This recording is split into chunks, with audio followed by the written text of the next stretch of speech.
안녕하세요. 켈리의 작은 도서관에 오신 것을 환영합니다. 오늘은 이성아 작가의 베이비시터를 소개해 드리겠습니다.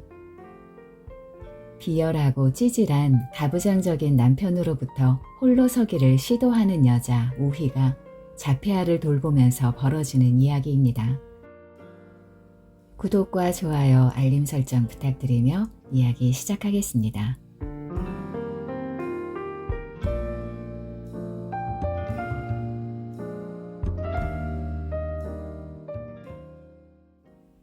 다 구워진 고등어를 프라이팬에서 접시로 옮기는데 대가리가 똑 떨어졌다. 우희는 뒤집개로 대가리를 몸통 쪽으로 밀어붙여서 식탁에 올렸다. 기우가 보이지 않았다. 녀석은 등을 돌린 채 드럼 세탁기 앞에 앉아 있었다. 유치원 버스에서 내린 기우를 데리고 집으로 가는 길. 그 사이에 마치 트랩처럼 편의점이 있었다. 기우는 그곳이 블랙홀인 듯 빨려 들어갔다. 마구 쓸어 담은 초콜릿을 계산대에서 재빨리 치웠지만 이미 초콜릿바 3개가 녀석의 양손에 들어가 있었다. 2개는 얼마나 힘을 주고 있는지 중간이 부러질 정도였고 1개는 이미 껍질을 벗겨 입으로 들어간 상태였다. 기우야, 하나만 먹고 이건 나 줄래? 녀석은 들은 척도 하지 않았다. 10개 정도는 앉은 자리에서 순식간에 해치우는 녀석이었다. 한 번은 도대체 몇 개나 먹나 보자 하고 내버려뒀었다. 그건 먹는 게 아니었다. 초콜릿은 껍질을 벗기기 무섭게 입안에서 사라졌는데 흡사 뱃속에 어떤 괴물이 있어서 녀석의 식도를 빨대 삼아 초콜릿을 흡입하는 것 같았다. 우희는 무서워서 세기를 포기해버렸다. 길거리에서 가볍게 실랑이가 벌어졌다. 먹고 있는 건 포기하고 새 걸 뺏으려고 했지만 녀석의 악력을 이기지 못했다. 초콜릿을 꽉 쥐고 있던 기우의 주먹이 우희의 복부를 가격했다. 우희가 어금니를 꽉 깨물고 녀석의 팔목을 잡아 비틀며 손가락을 펴려는데 기우가 갑자기 땅바닥에 벌렁 눕더니 소리를 질렀다. 그 바람에 우희까지 엉덩방아를 찌으며 넘어졌다. 지나가던 사람들이 일제히 걸음을 멈추고 쳐다보았다. 기우는 초콜릿과 흙먼지가 묻은 티셔츠와 바지가 돌아가는 창을 뚫어지게 쳐다보고 있었다. 알록달록한 옷이 꼬리에 꼬리를 물고 맹렬하게 돌아가는 게 회오리 사탕처럼 보였다. 여차하면 녀석도 빨려 들어갈 것만 같았다. 도대체 무슨 생각을 하고 있을까? 우희와 뒹굴었던 건 까맣게 잊어버린 눈치였다. 기우를 구슬려 식탁 앞에 앉혔을 때는 고등어가 다 식어 있었다. 우희가 고등어 살점을 바르는데 녀석이 숟가락으로 식탁을 툭툭 치며 말했다. 눈. 밥 위에 고등어 눈알을 올려주었다. 기우는 숟가락으로 눈알만 떠서 입에 넣고 오물거렸다. 오물거리다가 용케 하얀 알맹이만 톡 뱉어냈다. 파도에 떠밀려온 물고기들은 제일 먼저 눈알을 파먹힌다지. 우희는 요즘 눈이 하나 더 생긴 기분이다. 제3의 눈이라고 할까? 달러 지폐에 그려져 있는 눈 같은 건 말이다. 눈은 염증이 혈관을 타고 돌아다니듯 몸의 이곳저곳으로 옮겨 다녔다. 어떤 때는 뒤통수에, 어떤 때는 어깨, 어떤 때는 옆구리나 팔꿈치에서도 시각이 느껴졌다. 마치 빗물이 번진 유리창을 통해서 세상을 보는 것 같았는데 그래서 늘 울고 다니는 기분이 들곤 했다. 심해지면 실명할 수도 있다고 의사가 경고했는데 제3의 눈이라니. 나쁜 것만은 아니라고 우희는 생각했다. 집안 곳곳에 CCTV가 있다는 걸 리사는 처음부터 알려주었다. CCTV가 리사의 스마트폰과 연동되어 있어서 언제 어디서든 집안을 들여다볼 수 있다고 했다. 아이에게 무슨 짓을 하는지 몰래 찍어서 들이대는 거, 그게 제 목적이 아니거든요. 전 그냥 아이가 궁금한 거예요. 그러니까 이걸 CCTV라고 생각하지 마시고 그냥 제가 옆에서 보고 있다고 생각해 주세요. 의심하면서 말도 못하고 끙끙 앓는 것보다 이게 있으면 피차 거리낄 게 없지 않겠어요? 정 불편하시면 꺼놓을게요. 조금도 불쾌하지 않았다. 리사는 우희의 첫 고용인이다. 50 중반을 넘어선 나이에 우희는 난생 처음 구직 활동에 나섰다. 누군가는 팔자 좋은 여자라고 비아냥댈지 몰랐다. 그러나 구인 구직 사이트를 뒤지고 다니면서 우희는 자신이 세상과 절연된 존재라는 걸 깨달았다. 경단녀 오는 이전에 내세울 경력이란 게 전무했다. 가만히 있으면 벼락거지가 된다더니 자신이 그 꼴이었다. 그러다가 베이비시터 사이트를 알게 되었을 때는 광맥을 발견한 듯 기뻤다. 그것만큼은 자신 있었다. 몇몇 곳과 매칭이 되어 전화 면접이 이루어졌다. 그러나 차례로 거부하셨습니다 라는 문자가 도착했다. 문자로 해고 통보를 받았다는 뉴스에 경악했던 게 언제였더라.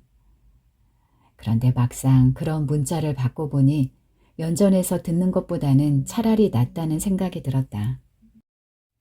어차피 거절당할 거라면. 리사는 우희의 가치를 알아본 사람이었다. 아이 넷을 키우시다니 대단하셔요. 아동교육학 전공 대학생도 있고 어린이집 경력이 오래된 분들도 있었지만 저는 이모님이 제일 끌리더라고요. 사회생활 경력이 없으신 게 저는 더 좋았어요. 아이들하고만 지내셔서 그런가 인상도 좋으시고. 녀석은 한눈에 봐도 문제가 있어 보였다.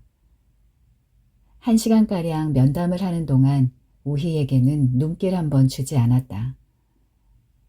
게임에만 몰두하고 있었는데 그런 중에도 녀석의 안테나가 온통 우희에게 쏠려 있다는 느낌을 강하게 받았다.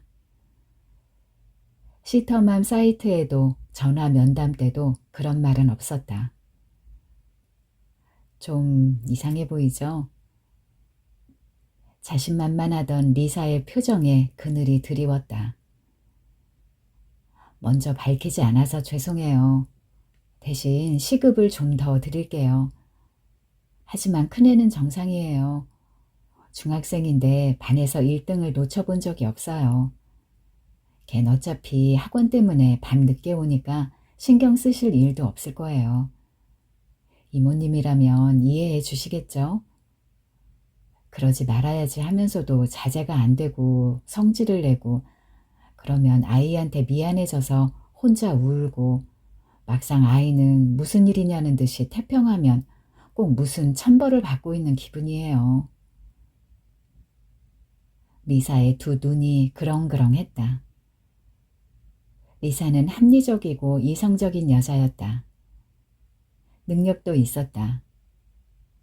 남편이 미국에서 유학하는 동안 그녀는 전공을 살려 미국의 유명 브랜드 디자이너에 도전했고 경력을 쌓았다.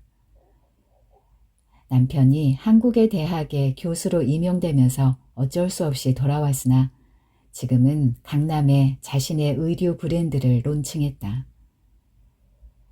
재테크에도 동물적인 감각을 가지고 있었다. 미국에 오랫동안 살았음에도 어느새 한국의 재개발 아파트와 상가 건물에 투자를 해놓았다. 다 잘하려고 하는 거 그거 오지랖이라고 마음을 굳혔어요. 죄책감으로 쩔쩔 매는 거 아이한테 좋을 리 없잖아요. 그래서 저는 돈을 벌기로 했어요. 그래서 최고의 교육을 받을 수 있도록 뒷받침할 거예요. 이모님은 아시죠? 자기 아이 가르치는 게 얼마나 힘들어요. 남의 아이라면 저도 넓은 마음으로 다 이해할 수 있거든요. 솔직한 리사가 우희는 마음에 들었다. 속였다는 생각은 들지 않았다. 차마 드러내지 못하는 그 마음이 오히려 안쓰러웠다. 하지만 자폐에 대해서는 아는 게 없었다. 걱정하지 마세요.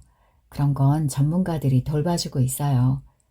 언어치료, 미술치료, 행동치료 클리닉에 다니거든요. 이모님은 그저 내 아이처럼 사랑으로 돌봐주시면 돼요. 그런 거라면 우희가 가장 잘할 수 있는 일이었다.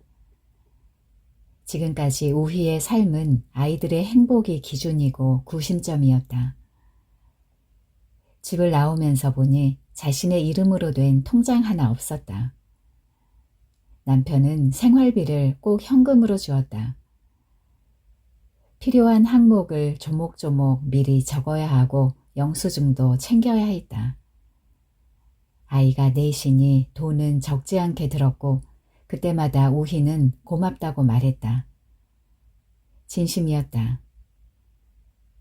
면접을 마치고 집으로 돌아가는 버스 안에서 우희는 손등에 똑 떨어진 액체가 눈물이란 걸 알고 깜짝 놀랐다. 다 늦은 나이에 돈을 벌겠다고 나선 자신이 한없이 구차하고 초라했고 허망했다. 그런데 그게 아니라고, 지금껏 헛산 게 아니라고 누군가 등을 토닥이는 것 같았다. 돈 몇 푼 벌려고 나선 게 아니라 꼭 필요한 사람이 된 것 같았다. 한 번도 속내를 거침없이 표현해 본 적이 없는 우희는 리사의 존재가 마치 자신이 살아보지 못한 삶처럼 경이로웠다. 우희는 친정엄마라도 된 듯 리사를 도와주리라 마음먹었다. 우희는 그날부터 자폐 스펙트럼에 대해 공부했다. 인터넷으로 검색을 하고 유튜브 영상을 찾아보면서 녀석을 이해해 보려고 애썼다. 리사는 내 아이를 낳고 키운 우희가 존경스럽다고 했다. 존경까지야. 우희는 귓볼이 달아올랐다. 우희는 아이들이 좋았다. 20년이 넘는 세월 동안 힘든 일, 어려운 일 많았지만 아이들 일이라면 저절로 힘이 솟았다. 아이들과 울고 웃은 시간이 가장 의미 있고 충만했다. 아이들이 커가면서 보여준 자잘한 재롱이나 조각상이 꼴을 갖춰가듯 각자의 개성이 다듬어지는 모습을 보는 것만으로 그동안의 수고는 감동으로 바뀌었다. 딸 둘을 낳고 아들을 낳았을 때는 시부모가 더 기뻐하면서 행운의 열쇠를 선물해 주었다. 3대 독자 집안이라지만 딸을 낳았을 땐 반지, 목걸이더니 아들이라고 행운의 열쇠로 격상했다. 남편의 문제가 어디서 비롯되었는지 알 것 같았다. 돈으로 사람을 지배할 수 있다고 생각하는 게 이 집안의 가풍이었다. 우희가 집을 나왔을 때 방 한 칸이나마 마련할 수 있었던 건 그 금부치들 덕이긴 했다. 그때까지 팔아치우지 않고 남아있었던 건 순전히 아이들 뒤치다꺼리에 정신이 없어서였다. 넷째가 생겼을 때는 조금 고민이 되었다. 친정언니에게 털어놓으니 무슨 외계어냐는 얼굴로 쳐다보더니 매몰차게 말했다. 떼라. 직장일을 계속하느라 딸 하나만 낳은 언니였다. 무엇보다 철마다 한약을 달고 자랐던 우희의 어린 시절을 누구보다 잘 알고 있었다. 언니에게는 태어나지도 않은 조카보다 동생이 먼저겠지. 주님의 선물이야. 기저귀 한번 갈아본 적 없는 남편 선호의 말이었다. 언젠가부터 교회에 다니기 시작한 선호는 주님을 들먹이며 자신의 권위를 세우려 들었다. 똥오줌 가리면 그림책 읽어주고 기억 니은 카드로 방을 도배하고 한글 떼면 ABC 카드로 갈아타고 하필 아이들이 3살 터울이라 무슨 교육부 장관이라도 된 듯 초중고 입학식 졸업식 다 돌고 한시름 놓는가 했는데 덜컥 아이가 들어선 것이다. 솔직히 신물이 올라올 것 같았다. 그런데 그건 그거고 말랑말랑한 살과 들큰한 젖냄새가 그리웠다. 우희는 자신이 짐승이라도 된 것 같아 징그러웠지만 차마 아이를 지울 수는 없었다. 넷째는 딸이었고 선물은 더 이상 없었다. 단칼에 떼라고 했던 언니는 유독 막내를 예뻐했다. 어린애가 어쩜 이렇게 시크하고 담백하지? 뱃속에서부터 자존감을 장착하고 나왔나 봐. 아무래도 남씨 집안 피가 아닌 것 같다. 우희가 봐도 그랬다. 뱃속에서 한 돌을 트고 나온 듯 툭툭 던지는 말이 애어른 같아서 주위를 웃음바다로 만들었고 가족의 사랑을 독차지했다. 언니는 막내에게 용서를 빌고 싶다고 했다. 작년 태풍 때 우리 동네 벚나무가 쓰러졌거든. 밑동 부분이 완전히 부러졌어. 그리고 한 달쯤 후엔가 쓰러진 나무에서 갑자기 벚꽃이 펑펑 터지기 시작하더니 그 어느 때보다 흐드러지게 만개한 거야. 철도 아닌데. 살고 싶다, 살아야겠다. 꽃잎 하나하나가 그렇게 아우성치는 것 같은 게 좀 으스스하더라. 그런데 막내를 보고 있으면 그 나무가 생각나. 뱃속에서 꼭 내 얘기를 들은 것 같단 말이지. 시크한 막내가 고등학교 졸업을 앞두었을 때였다. 엄마, 언제 이혼할 거야? 이혼 안 할 거면 내가 집 나갈 거야. 이혼. 그건 우희도 바라는 바였다. 숨이 막혀 죽을 지경이면 고양이에게 달려드는 쥐처럼 이혼하자고 소리친 적도 있었다. 이혼? 참, 너는 그렇게 아무 생각 없이 살 수 있어서 참 좋겠다. 지금까지 돈 한 푼 안 벌고 편하게 살게 해줬더니 고맙다고 절을 해도 모자랄 판에 뭐? 이혼? 세상이 어떤지나 알고 하는 소리냐? 지금까지 애 키우고 밥하는 거 말고 네가 한 게 뭔데? 이혼하면 뭐 해먹고 살 건데? 틀린 말도 아니었다. 막상 집을 나가서 어떻게 살지 아무 대책도 없고 솔직히 자신도 없었다. 내 아이는 선녀의 옷 치고는 너무 무겁지 않은가. 엄마, 이제 우리 다 컸으니까 우리 핑계 대지 마. 우희는 정신이 번쩍 들었다. 핑계였나? 찬바람 부는 바깥 세상이 무서워 핑계김에 아이를 주렁주렁 낳았나? 긴 꿈에서 깨어난 듯 개안이라도 한 듯 눈앞이 환했다. 어차피 생각 없이 살아왔는데 이혼인들 생각 없이 못하겠는가? 핑계대지 말라는 말은 우희를 생각해서 한 말이라는 걸 알면서도 서운했다. 저희들을 어떻게 키웠는데 이토록 당돌한가? 어쩔 수 없이 남씨 집안 필요구나 싶었지만 그 당돌함이 우희에게 자유를 주었다고 고쳐 생각했다. 짐을 싸서 나갈 때 선호는 콧방귀를 꼈다. 그는 우희가 정말로 나갈 줄 몰랐을 것이다. 안 잡는다. 내가 잡을 줄 알고? 절대 안 잡아. 생각이라는 걸 할 줄 모르면 평생 고생이지.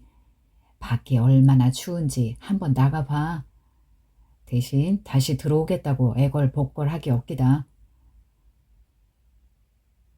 선호는 섬세한 사람이었다. 귀하게 자라서 그런 줄 알았다. 술 마시고 사람 만나고 대화하는 걸 좋아했으며 친구가 많았다. 사교적이어서 그런 줄 알았다. 그 친구들은 지금 모두 그의 곁을 떠났다. 그 자리를 우희가 메웠다. 그의 말은 논리적이었고 듣고 있노라면 설득이 되었다. 처음에는 정말 설득되었고 나중에는 설득되는 척했다. 그러지 않으면 끝도 없이 말꼬리를 잡고 늘어졌다. 그는 우희에게 감정적이고 충동적이며 비논리적이라고 했는데 우희는 그 말을 부정하지 않았다. 그걸 자신의 단점이라고 생각해 본 적이 없었으므로 자신에 대한 비난으로 들리지 않았다. 그것이 고스란히 부메랑처럼 우희를 찌르고 공격하는 말로 돌아왔다. 선호는 첫 아이가 돌이 지날 무렵 퇴사했다. 남의 밑에서 일하는 게 적성에 맞지 않고 집안에 적지 않은 돈을 생각하면 굴욕적인 직장 생활을 해야 할 이유가 없었으며 어차피 그 돈은 3대 독자인 자신의 돈이라고 생각했다. 이런저런 사업을 체험하듯 두루 섭렵했다. 학원을 차리기도 했고 영상 프로덕션과 출판업에도 뛰어들었다. 일관성이 없는 건 둘째치고 자신은 잘 알지도 못하는 생소한 분야였다. 아이들이 학원에 다니는 걸 보고 무슨 광맥이라도 발견한 듯 학원 강사하던 친구를 끌어들였고 방송국에서 퇴사한 친구의 매형과 프로덕션을 만들었고 어느 술자리에 합석한 작가와 출판사를 차렸다. 그는 누구를 만나면 마치 생선이나 고기를 놓고 어떤 요리를 만들까 궁리하듯 사업을 구상했다. 본인은 경영을 책임진다고 했지만 책상머리에 앉아서 남을 부리려고만 드는데 제대로 돌아갈 리 없었다. 사업 자금은 다 시부모로부터 나온 것이었다. 그 돈을 다 털어먹고 부모님 집 한 채밖에 남지 않았을 때 그는 어머니를 원망했다. 아들이 뭘 좀 해보려고 기를 쓰는데 그걸 팍팍 밀어주지를 않아. 그래놓고 맨날 도와줬다고 공치사는 얼마나 하는지. 그는 지금까지 사업이 망한 게 다 사업 자금을 찔끔찔끔 대준 때문이라고 했다. 문제가 생기면 그는 원인을 찾아 복귀하는 대신 십자가에 매달 희생양을 찾았다. 잘못된 건 언제나 남의 탓이었다. 남편이 어머니 탓을 하는 소리를 들으면 우희는 소름이 끼쳤다. 남을 부려먹는 것밖에 해본 적이 없는 그는 사회 사업을 하겠노라며 아는 전도사가 있는 교회에 다니기 시작했다. 선호는 심심해서 저러나 싶을 정도로 하찮고 사소한 걸 꼬투리 잡고 꼬치꼬치 따졌다. 무슨 말만 하면 본질을 흐리지 말아라. 근본을 따져보자고 했다. 우희나 아이들의 사소한 실수를 일반화하고 침소봉대해서 뒤집어 씌우는 건 그의 특기였다. 하찮은 얘기에 엉뚱한 논리를 갖다 붙이고 엉뚱한 얘기에 하찮은 논리를 들이댔다. 하도 시시해서 대꾸도 하고 싶지 않았다. 섬세하고 꼼꼼하다고 생각했던 면들이 알고 보니 좀스럽게 짝이 없었다. 집에 틀어박히면서부터는 더욱 시시해졌다. 너 나 무시하냐? 내가 집에 있으니까 만만해 보이지? 돈이나 갖다 주어야 굽신거리고 사람이 어째 그렇게 속물이냐? 그의 말대로 만만하고 한심해 보였다. 그가 좋아하는 본질을 들여다보자면 그는 잔뜩 겁먹은 침팬지 같았다. 어깨를 잔뜩 부풀리고 허세를 부렸지만 딱 우희 앞에서 뿐이었다. 그 세월이 20년이었다. 선호는 병적으로 집요해졌고 우희의 자존감은 바닥을 쳤다. 아이들이 나가고 둘만 집에 있노라면 가슴이 두근거리고 식은땀이 흘렀다. 어느 순간 그가 뒤에서 목이라도 조를 것 같았다. 한 줄 아는 것도 없고 생각도 없는 여자라는 남편의 비난에 갇혀버렸다. 감정이 충동적으로 너를 뛰며 어느 순간 베란다에서 뛰어내릴 것 같았다. 안수 집사가 된 남편은 말끝마다 용서를 빌라고 했다. 그까짓 게 뭐 대수라고. 우희는 용서를 빌었다. 아이들까지 끌어들여 몇 시간씩 붙잡혀 있는 걸 보느니 그게 쉬웠다. 우희가 용서를 빌면 집안이 조용해졌다. 그런 걸 가스라이팅이라고 하는 거야. 막내가 답답하다는 듯 자기 가슴을 팡팡 치면서 소리쳤다. 선호가 자기 분에 겨워 주먹을 휘두를 때 경찰서에 신고한 것도 막내였다. 막내는 그걸 휴대폰 카메라로 다 찍어 놓았다. 증거를 남겨놔야 돼. 녀석은 동그란 걸 좋아한다.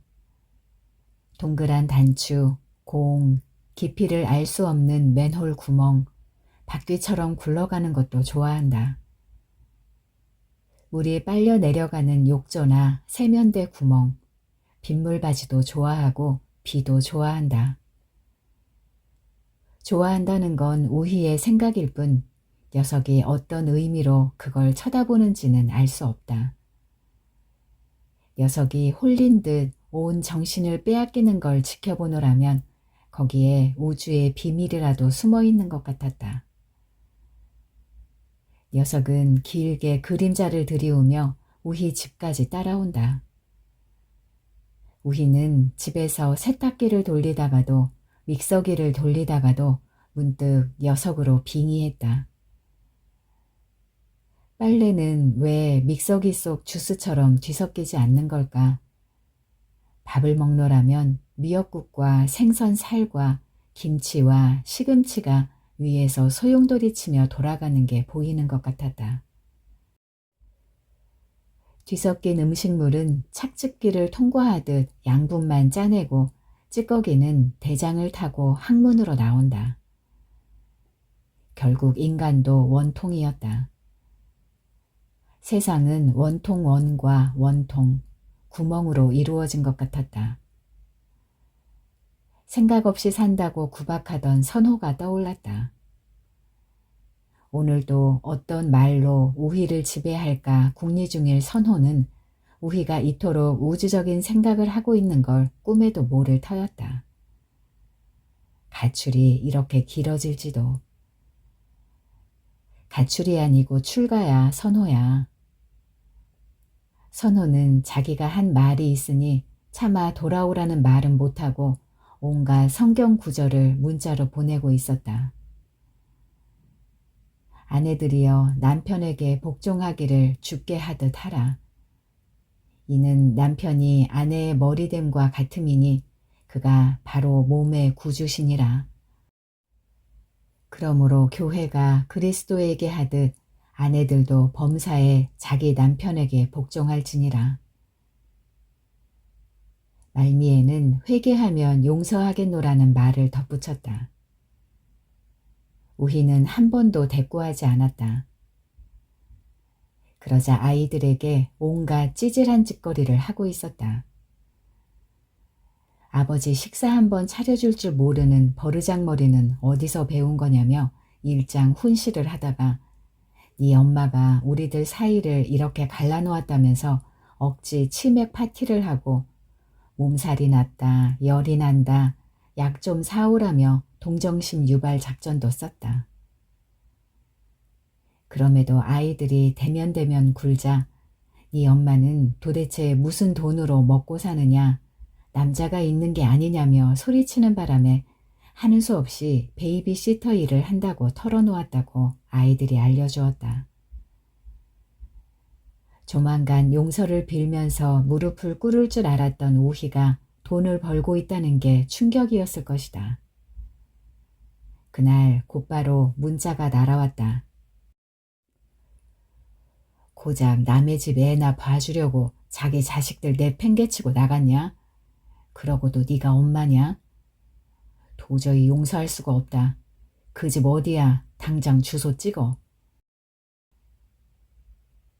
자존심이 보통이 아닌 녀석이었다. 타인에게 무심한 듯 보이지만 자기를 놀리는 것만큼은 예민하게 감지했다. 녀석의 발음이 어눌해서 우희가 알아듣지 못하는 때가 종종 있었다.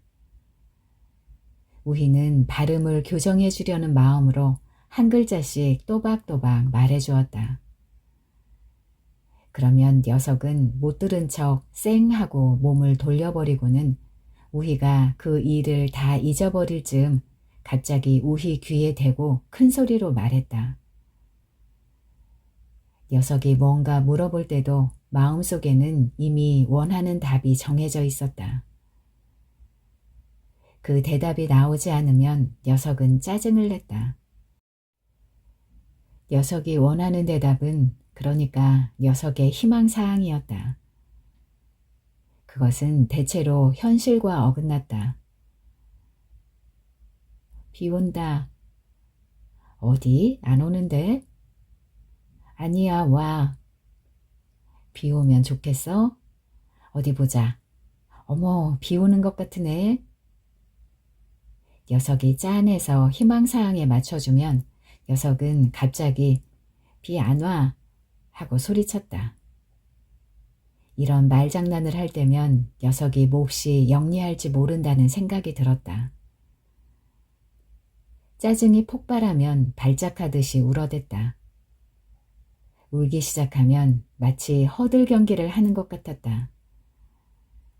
낮은 단계의 허들에서 최고 높이까지 올라가야 다시 내려왔다. 털썩 주저앉아서 발버둥을 치면 다리의 진동이 몸으로 전달되어 상체도 벌렁 낮아빠졌다. 그런 자세가 되면 두 다리는 마치 윈도우 브러쉬처럼 움직였다. 이슬비에서 소낙비의 속도로 옮겨가면서 빨라졌다. 그러나 집 밖으로 나가면 해삼처럼 쪼그라들면서 소심해졌다. 잔뜩 겁을 먹고 긴장했다. 길거리에서 녀석이 관심을 보이는 건 사람이 아니었다. 녀석은 동그란 형태의 사물 외에도 빨간 동그라미에 빗금이나 X자가 그려진 표지판을 주목했다. 그것이 금지를 뜻한다는 걸 녀석은 직관적으로 이해했다.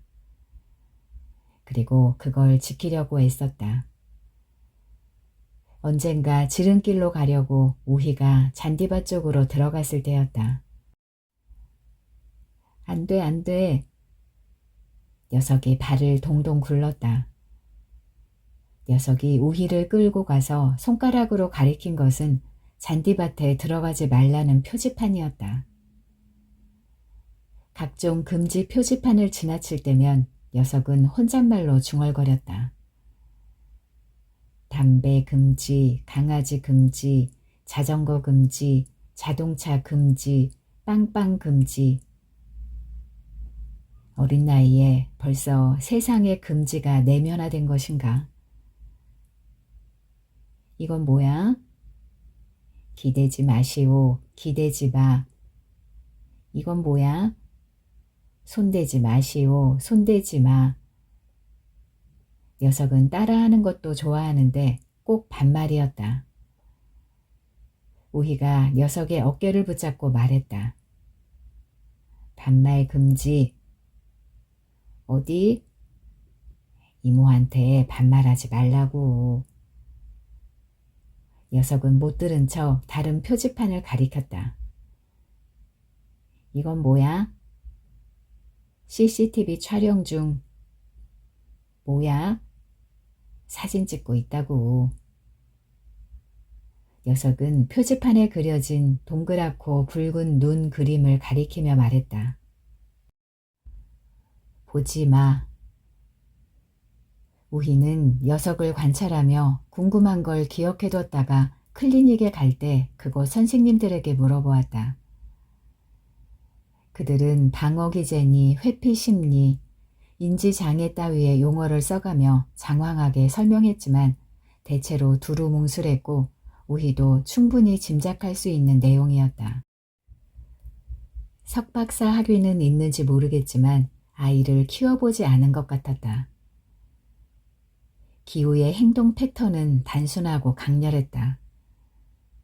그래서 패턴 파악이 어렵지 않지만 파악했다 싶으면 럭비공처럼 예상치 못한 곳으로 뛰었다. 패턴이 없는 게 녀석의 패턴 같았다.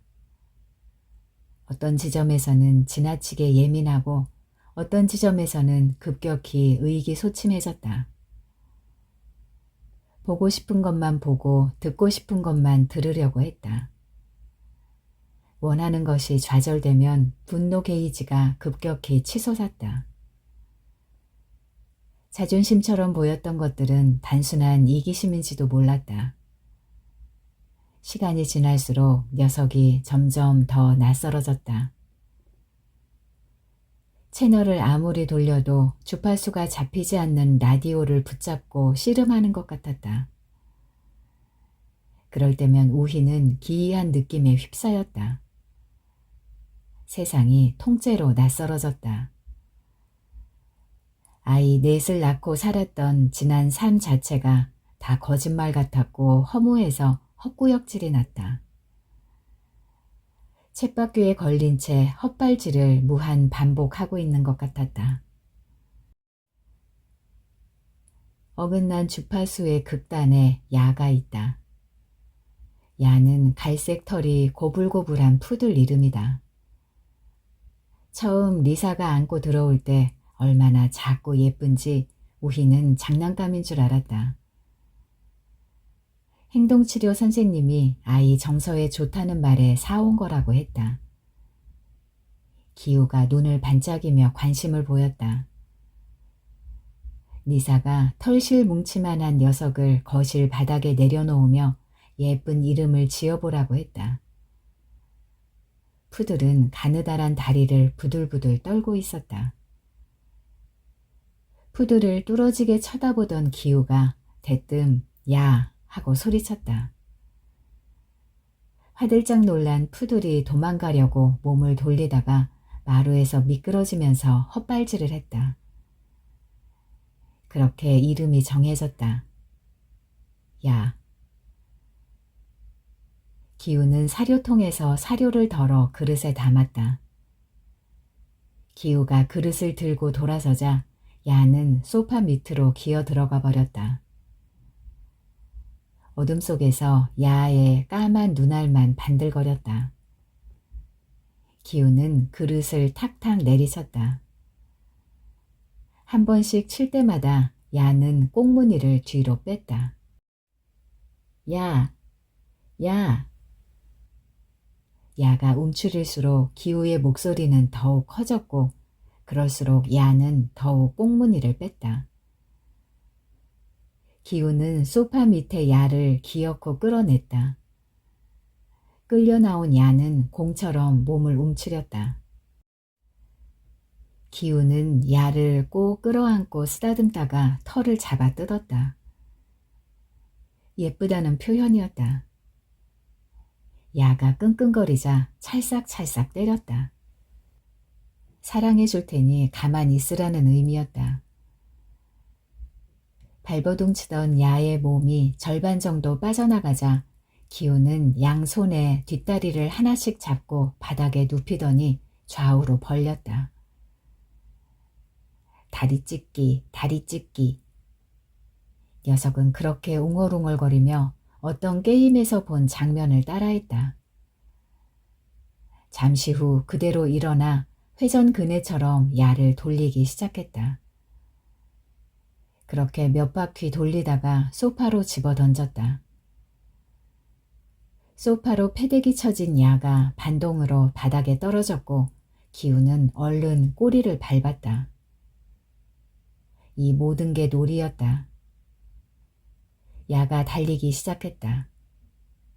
쫓고 쫓기는 추격전이 시작됐다. 야는 짧은 다리로 필사적으로 도망쳤고 기우는 즐거워서 하하 웃었다.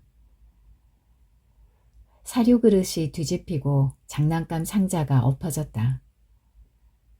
어항 속처럼 고여있던 공기가 토네이도처럼 회오리쳤다. 어쩌면 둘에게는 그 어느 때보다 온몸의 세포가 팽팽하게 당겨진 활시위처럼 살아있음을 느끼는 순간일지 몰랐다. 맹렬하게 달리다 보면 쫓고 쫓기는 역할이 뒤바뀌기도 했다. 달리는 동안 야의 DNA 어딘가에 잠복해 있던 야성이 조금씩 활성화되다가 쫓기는 게 아니라 쫓고 있다는 걸 깨닫는 순간 반짝 눈을 떴다. 야는 이빨을 드러내며 으르렁거리다가 컹컹 짖었다. 안타깝게도 성대가 거세된 목에서는 소리가 나오지 않았다. 우희는 흩어진 사료를 주워 담았다. 이것은 한동안 계속될 루틴이었다. 야가 살아있다면 말이다. 그때까지는 베이비시터에 도그시터 노릇까지 해야 되는 것이다. 이것이 리사가 말하는 정서 함양인가? 폭력도 정서의 일종일 테지. 야는 살아 움직이는 장난감이다. 처음부터 그것이 야의 존재 이유였다. 야는 강아지 주제에 세상 가장 우울한 표정을 하고 있었다. 우희는 먹이사슬이란 말을 떠올렸다. 야가 제일 밑바닥에 있는 줄 알았는데 어쩌면 우희가 더 미친지도 몰랐다. 야는 기우 아래에 있고 기우는 리사 아래에 있다. 리사는 사회활동을 하지 않으면 우울증에 걸릴 것 같아서 우희를 고용했고 야를 사왔다. 각 분야의 클리닉을 섭렵하는 건 내년에 기우를 일반 사립학교에 보내기 위해서였다. 특수학교는 기우의 상태를 고착화시킬지 모른다는 게 리사의 생각이었다. 긴 세월을 두고 보면 리사의 말이 맞을지 몰랐다. 리사가 기우의 스트레스에 대해 얼마나 알고 있는지 우희는 궁금했다. 유치원에서 돌아왔을 때 기우의 스트레스는 최고점을 찍었다. 또래 아이들의 놀림과 몰이해, 해맑은 잔인함 같은 것들이 기우 얼굴에 얼룩처럼 드리워 있었다. 기우에게 자존심은 테티스가 잡고 있던 아킬레스의 발목 같은 거였다.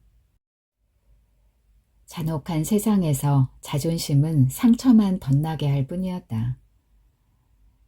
차라리 야의 성대처럼 제거할 수 있다면 어땠을까? 리사는 초콜릿과 TV, 게임을 통제해달라고 특별히 당부했다. 하지만 초콜릿 하나로 마음이 평온해진다면 그걸 꼭 금지해야 할까? 기우의 초콜릿을 뺏을 때마다 시들어가는 야를 볼 때마다 우희는 존재론적인 슬픔에 짓눌렸다. 다들 살려고 발버둥치는 것이다. 언니가 말했던 쓰러진 벚나무처럼 살려고 아우성치는 것이다. 리사 역시. 그때 남편이 불쑥 끼어들었다. 그래, 선호 너도. 선호도 처음부터 폭력적인 사람은 아니었으리라. 3대 독자로 태어나는 순간부터 차곡차곡 쌓이고 쟁여진 것들이 터져나온 것일 뿐. 자신을 한껏 떠받들었던 그것이 자신을 잡아먹는 괴물이 되어버린 것이다. 그 괴물이 물건을 집어던지고 우희의 팔을 꺾고 목을 조른 것이다. 언젠가는 그런 자신에게 소스라치게 놀란 선호가 우희 앞에 엎어져 울었다. 우희야, 제발 나를 좀 존경해주면 안 되겠니? 세상에 존경을 구걸하다니. 우희는 그가 너무나 가련했다. 나 다른 사람은 필요 없어. 너만 있으면 돼. 그런데 네가 내 진심을 제일 몰라줘.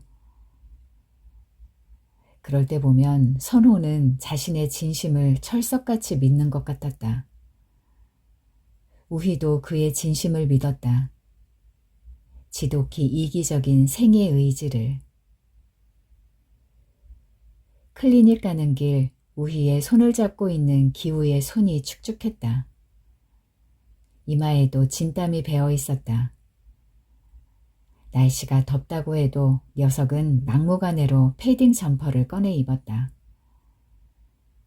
겨울은 끝날 듯 끝나지 않더니 봄은 오는지도 모르게 여름에게 자리를 내어준 모양이다.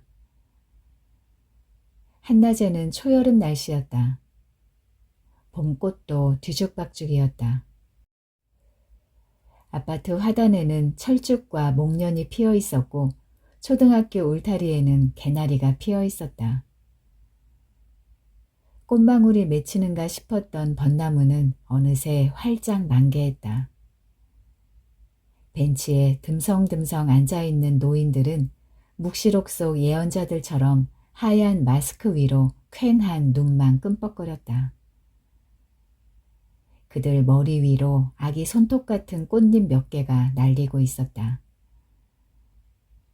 주머니 속 휴대폰이 부르르 진동했다. 예수님께서 이르시되 내가 심판하려고 이 세상에 왔으니 이것은 보지 못하는 자들은 보게 하고 보는 자들은 눈멀게 하려 함이라. 미친놈. 얼음물을 확 뒤집어 쓴 것 같았다. 미친년. 이번 욕설은 우희 자신을 향한 것이었다. 잠깐이나마 남편을 연민했던 자신에게 뺨이라도 한 대 올려붙이고 싶었다. 미쳤지, 미쳤어. 누가 누굴 동정한다는 거야. 집 나온 지 얼마나 됐다고. 너나 잘하세요. 우희는 스스로에게 염증이 일었다. 타인에 대한 이해와 공감, 배려심을 우희는 자신의 미덕이라고 생각했었다. 그런데 어째서 타인을 이해하려고 하면 할수록 자신은 점점 지워지는지 불가사의했다. 우희가 문자를 보는 사이 기우는 편의점으로 빨려들듯 사라졌다. 계산대에는 벌써 초콜릿이 수북했다. 기우는 행여 뺏길세라 바코드를 찍는 동시에 주머니에 쓸어담고 있었다. 우희는 한쪽 입술을 비틀며 피식 웃었다. 패딩을 꺼내 입을 때 녀석은 이미 계획이 있었던 것이다. 영리한 녀석. 우희는 초콜릿을 계산하며 계산대 뒤편의 CCTV를 쳐다보았다.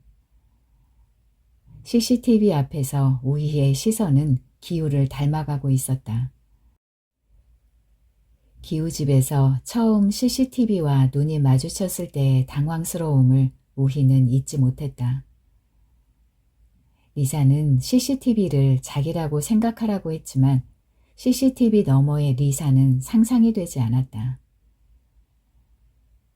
기우의 냉담은 가공할 만했다. 녀석은 낯선 사람과 절대로 눈을 마주치지 않았다. 우희와 눈을 마주치며 짧은 말이라도 주고받기 시작한 게 불과 며칠 전이었다. 녀석의 눈동자는 우희를 미끄러져 그 옆이나 뒤에 어딘가를 향했다. 얼굴을 맞대고 있어도 녀석의 시선은 엑스레이처럼 우희를 투과했다. 스마일. 우희는 CCTV를 향해 웃어주고 밖으로 나왔다.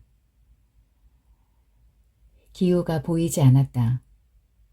녀석은 우희의 허방을 무서우리만치 금방 알아챘다. 우희가 잠깐 한눈을 팔면 미꾸라지처럼 빠져나갔다. 우희는 허둥지둥 주위를 둘러보았다. 이런, 눈이 또 말썽이었다. 눈앞의 세상이 어안렌즈로 보듯이 휘어졌다. 온 세상이 물속에 잠긴 것 같았다. 빌딩도 휘어지고 길도 휘어졌다. 마스크를 낀 사람들이 허리를 구부정하게 구부리고 걸어가는 모습이 마치 물음표처럼 보였다. 물음표가 콩나물 시루처럼 거리를 가득 메우고 있었다. 공면의 가장자리에 녀석이 위태롭게 걸려 있었다. 기우는 공벌레처럼 몸을 말고 앉아 있었다. 빌딩 옆 에어컨 실외기 앞이었다. 클리닉에 도착해야 할 시간이 지났다. 녀석은 클리닉에 가고 싶지 않은 것이다. 도대체 거기에 뭐가 있단 말이냐. 우희도 녀석 옆에 앉았다. 순간 찌릿한 전율이 꼬챙이를 꿰듯 몸을 관통했다. 녀석에게서 이상한 자력 같은 게 느껴졌다. 그건 끌어당기는 인력이 아니라 동일한 전극끼리 밀어내는 청력 같은 거였다. 그때 문득 녀석의 자폐는 녀석의 선택이며 의지일 줄 모른다는 생각이 스쳤다. 기우는 자신의 성문을 스스로 닫아 건 것이다. 그러자 조금 슬퍼졌는데 그건 녀석의 자폐 때문이 아니라 일정한 거리를 두고 공전하는 행성처럼 끝내 녀석에게 다가갈 수 없을 거란 상실감 같은 거였다. 리사를 향하던 우희의 경외감은 날이 갈수록 기우 쪽으로 기울고 있었다. 녀석이 뭐라고 웅얼거리며 일어섰다. 우희가 따라 일어서자 우희의 손을 슬그머니 잡았다. 젤리처럼 말랑말랑하고 따뜻한 손이 어쩔 수 없이 연민을 불러일으켰다. 툭하면 연민으로 기우는 우희의 습관은 기우의 성만큼이나 견고했다. 기우야, 오늘 클리닉에 가지 말까? 기우는 묵묵히 걷기만 했다. 잠시 후 녀석의 손이 움찔거리는 게 느껴졌다. 녀석의 응답인가? 우희는 한 손에 쏙 들어오는 녀석의 손을 몇 번 꼭 쥐었다 놓았다. 마치 모스 부호처럼. 잠시 후 기우가 갑자기 손을 빼며 몸을 휙 돌렸을 때는 신호가 끊어진 듯 허전했다. 동시에 거대한 굉음이 울렸다. 자동차 사고였다. 승용차 한 대가 인도로 달려들어 가로수와 편의점을 들이받으며 멈췄다. 우희 코앞에서 벌어진 일이었다. 기우를 붙잡으려고 몸을 돌리지 않았다면 우희가 그대로 날아갔을 거였다. 우희는 그 자리에 엉덩방아를 찧었고 앉은 채로 부들부들 떨며 뒷걸음질을 쳤다. 편의점에서 막 나오던 아이 하나가 하늘로 붕 떠오르는가 싶더니 자동차 위로 낙엽처럼 힘없이 떨어지는 걸 뒷걸음질 치면서 보았다. 기우야. 우희는 새된 비명을 지르며 주위를 두리번거렸다. 그 소리는 행인들의 비명소리에 묻혔다. 우희는 심장이 튀어나올 것처럼 할딱거리는 가슴을 쥐어뜯으며 엉금엉금 기었다. 누군가 우희의 등을 톡톡 두드렸다. 기우였다. 우희는 앉은 채 옆에 서 있는 기우를 끌어안았다. 기우는 꼼짝 않고 선 채로 사고 현장을 뚫어지게 쳐다보고 있었다. 그 표정이 너무 담담해서 어린 예지자 같았다. 우희는 감동인지 안도인지 모를 눈물을 쏟으며 기우를 더욱 끌어안았다. 그때 우희의 가슴으로 뜨거운 무언가가 흘러내렸다.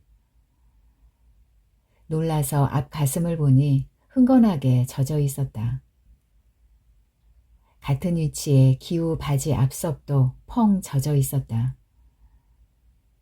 우희가 깜짝 놀라며 기우를 밀쳤다. 뒤로 자빠진 기우가 악을 쓰며 발버둥치기 시작했다.